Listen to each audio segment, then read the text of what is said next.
Perfect.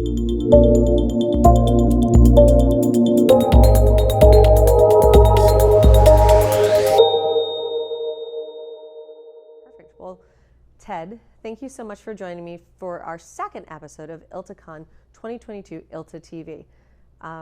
It is really kind of interesting to sit down with you because this is a little bit of a changeover for you. You've been here with ILTA and at ILTACON for, what, 10 years now? Yeah, I think this is maybe our 9th or 10th, close to it. And this is on track to be our third largest ILTACON ever. So welcome to what could be a pretty cool bronze level, awesome level event. I'm happy to be here. Have you guys started setting up your booth, and what booth number are you at? We have not. So my COO is driving in. He lives in Charlotte, and so he's bringing it up with him. And we're in booth 241. 241. Yeah. So people will be able to access that backwards as they're able to view this through the app and then through some information on the website. So thanks you again for joining us so much. Let's start off with a little bit of information about Infodash. What do you guys do, and where have you come from? Sure. So Infodash is an intranet and extranet platform for law firms. And it was developed over many, many years by the parent company Acrowire. So we were a consulting organization in legal that did intranet and extranet development just kind of on a time and materials basis.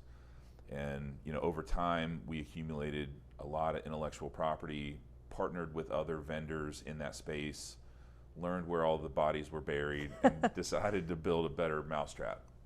That's perfect. So talk to me a little bit about the intra part of this, because I think that's where some of the interesting parts for Infodash lie. In the intra part? Yeah. Yeah.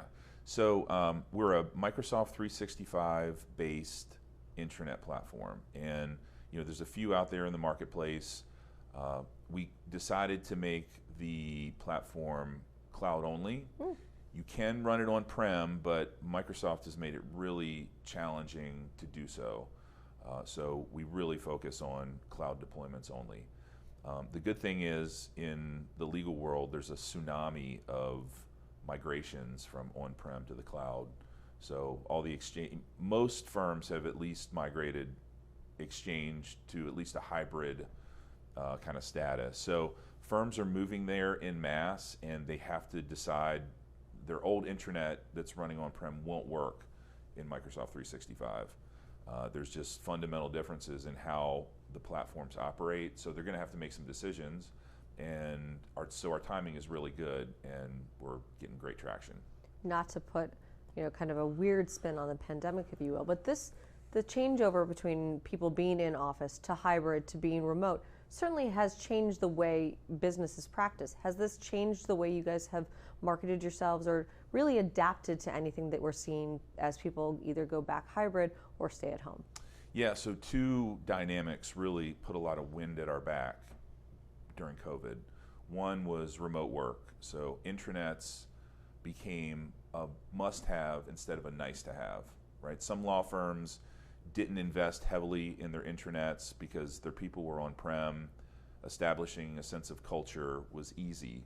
Sure. Easier. Absolutely. So now with remote work, that's become much more challenging, and an intranet is a great tool to help you get there. Another dynamic that put a lot of wind at our back was the explosion of Microsoft Teams. So during COVID, as you know, Zoom, Teams all exploded, and our platform runs in a very integrated way with Teams. So it's a SharePoint-based platform.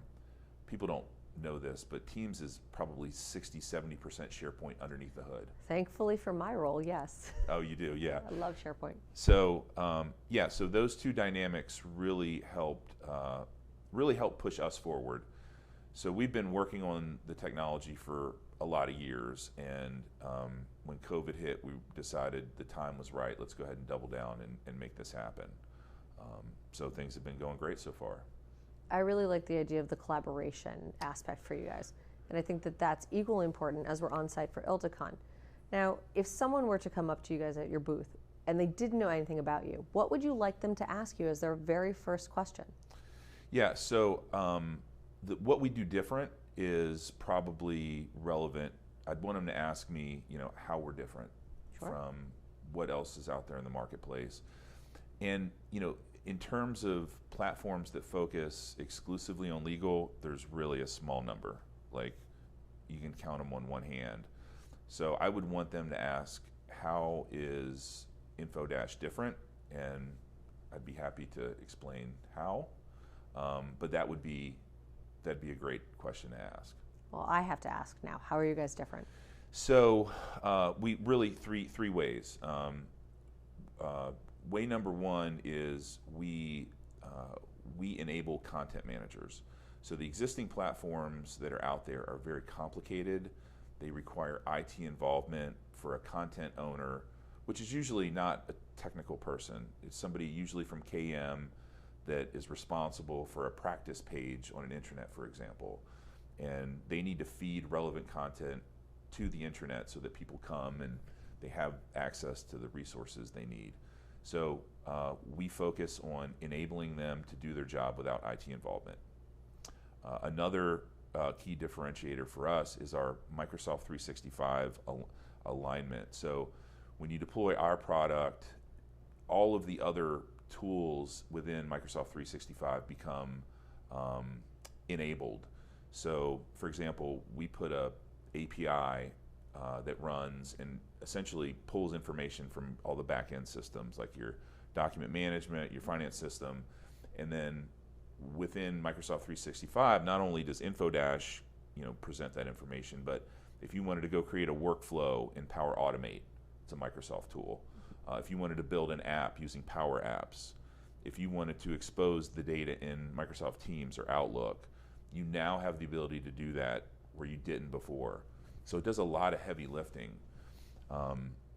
So those are two key differentiators. And then the third one for us, there's a lot of differentiators, but our top three is our development model. So all of our clients who sign on waive their right to ownership of any customizations that we build for them. So Infodash retains the IP rights for that, and we put it back in the product. So the product is always evolving. Most law firms want to own the IP, even though they're not going to do anything with it. They just want a clear chain of custody. And we've had to walk away from deals before because they wouldn't back off on that. And it's just like, usually when we explain, hey, look, the net effect here is you're going to get a lot more innovations baked into the product for you too as a result of this model. So that's just something that we insist on, and it makes the product evolve very rapidly. And it's not us in a room, in a whiteboard, trying to figure out what law firms want. The law firms are telling us, and they're paying us to build it. So those are the three differentiators. Well, at ILTA, we often talk about legal innovation, legal tech innovation. You guys are right on the cutting edge of it, and I'm really glad we got to sit down with you. I know we'll have a part 2 of this coming out after ILTACON, so stay tuned, and thank you so much, Ted, for joining us. Thanks for having me.